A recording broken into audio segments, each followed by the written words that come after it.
So I've been playing this game recently called Disney Dreamlight Valley. If you've heard of it, it's sort of a life sim game where you live in a valley with different Disney characters, you solve quests, craft things, and make the valley truly your own. When it came out, people called it the Animal Crossing, but with Disney characters, but I can make a whole nother video talking about why that's not true because Animal Crossing is significantly better. However, for some reason, after not touching this game in years, I can't stop playing. I have racked up 50 plus hours in the game in just the last week. I know 50 hours might not be much to some gamers, especially compared to the 369 hours I have in House Flipper. Don't ask, I just really like Property Brothers. But to me, that's insane. I can barely focus on writing this script for more than 10 minutes at a time, and yet this game has me in a trance. Being in that trance, though, gave my brain a spark of that Disney magic. See, I recently had some visitors show up to my village, valley, those being Mother Gothel and Princess Tiana. Mother Gothel is the famous villain of Tangled, which just so happens to be my favorite Disney movie. Rapunzel is my favorite princess, so you can only imagine how happy I was to know I could be seeing her in the valley's future, until I found out she was locked behind a $30 paywall. Tiana, while not my favorite princess, is still a very great addition to the lineup. I always loved the songs from her movie, but what's really crazy is that I don't remember the movie in the slightest. In fact, I don't even remember most Disney princess movies. I don't even think I've seen Sleeping Beauty once. Disney literally used to be part of my content. I'm still a pass holder and I go when I can. I meet all these different characters, sing happily ever after, pay $15 for corn dogs. With cheese, Mr. Squidward. With cheese? Yet I haven't even seen the source material. I'm a fraud. Okay, just breathe. Just breathe. Today, I want to begin by watching all of the official Disney princess movies so that I can understand each princess and also understand why so many people connect to these girls. What really hooked all these people and why do we love these fictional characters so long into adulthood? So much so that we ask for a stranger's autograph at a theme park. I think the best starting place for that is with the very first princess, that being Snow White. The original, not whatever this is. Snow White was Walt Disney's first feature film made all the way back in 1937. The art style is beautifully done with hand-painted backgrounds and hand-sketched characters. There were some instances where it did look a bit off, such as Snow White not having a chin or the Queen looking high off of her potions. But for animation done in the late 30s, it's really good. I didn't realize that Snow White actually met the prince at the beginning of the movie. The prince doesn't show up much though, just here and the end of the movie. I don't think he has a name either. I think it's just Prince. Also, the storybook opening is so sweet. I liked it a lot. The movie is very straight to the point. The queen finds out she's uglier than her daughter, and she doesn't like that. So she wants her gone so she can be the fairest of them all. She knows exactly what she wants, and she will do what is necessary to get it. I do want to talk about the evil queen for a second. I've seen many different Disney villains over the years, and each of them are evil in their own ways.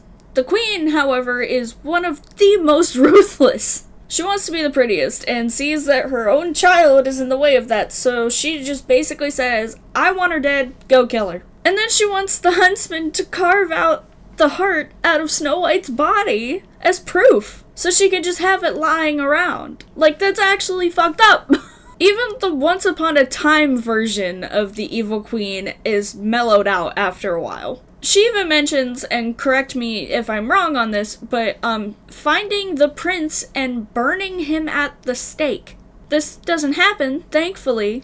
All goes well, but you cannot tell me that Ursula is crazier than this bitch. Moving on from the evil queen, I want to talk about Snow White. Before my watch, I knew a lot of different reasons why people didn't like her. Saying she was boring, she had no personality, and some people were mad that all she does is cook and clean in this movie. I don't agree with these criticisms though, at least not completely. I think that Snow White has the personality of a young girl, which is exactly what she is, because Snow White is only 14. Not to mention she's a princess, so I highly doubt she's been exposed to the harsh realities of the world. She is very sweet and very kind to everyone and everything around her, especially the animals that she meets. She sees the light in the world around her, and all she hopes for is that one day she will find true love. Yes, all she does is cook and clean in the film, but at least she seems like she's actually enjoying those tasks. and she finds her own special way to make them enjoyable for her. She also knows that doing these chores will have a good outcome, that being making the people around her happy. She is naive in the film, yeah. The main moment that everybody brings up with her naivety is whenever she takes the apple. She only looks naive in the film at this moment because she thinks that helping this poor old woman is the right thing to do.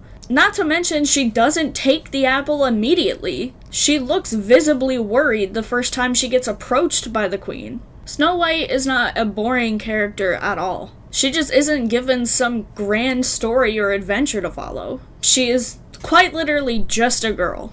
I don't have much to say about the dwarfs. I think that they're very entertaining to watch. The gags relating to their names are always fun, and the way that they react to Snow White and the things that she does for them are very funny. They develop a genuine care for Snow White, and it's cute to see them warm up to her as she does the same towards them. The animals around also add a lot of personality to this film. The animals also get a lot of funny gags, and I just thought that was really cute. But out of all of the things to make this movie good, it definitely is the music. Not necessarily the songs, although the Wishing Well song and Hi Ho are the classics, but I'm mainly talking about the score throughout the entire film. The actions of the characters and the scenes are animated to the music. So even something as simple as rain falling or objects moving all correlate to the beats of the music. The movie would not have been nearly as entertaining if it wasn't for this. So I'm really glad to see that the animators did this. The queen, of course, gets what she wanted and kills Snow White. But she also falls off the cliff in the process, so rip bozo, I guess.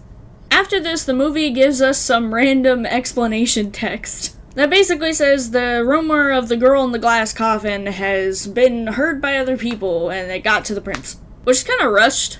And the ending is the same way, where after this text, the prince just kind of shows up, kisses a dead body, then Snow White wakes up, she gets on a horse, and then she leaves the end. Like, literally, like, she wakes up, she is put on a horse, and waves goodbye to the dwarfs, and just dips. Like, no thank you? They just built a whole ass coffin for you, and, mourned you, and all they get is goodbye. The ending was not the best. It lasted like 5 minutes. But the movie was still fun to watch. I'm going to be giving Snow White 3.5 stars. It certainly isn't the best film, but it is very entertaining to watch. If you haven't seen this movie in a while, I definitely recommend you rewatch it, especially if you are a Disney/Snow White fan. I will be covering the rest of the official Disney princesses along with some unofficial ones, so stay tuned for those videos as well. Let me know what you think of the original Snow White, and I want to know who your favorite Disney princess is. Like this video if you like this video, and subscribe to stay up to date on all of my content. This has been Scythe Reviews. My name is Scythe, and thank you so much for watching.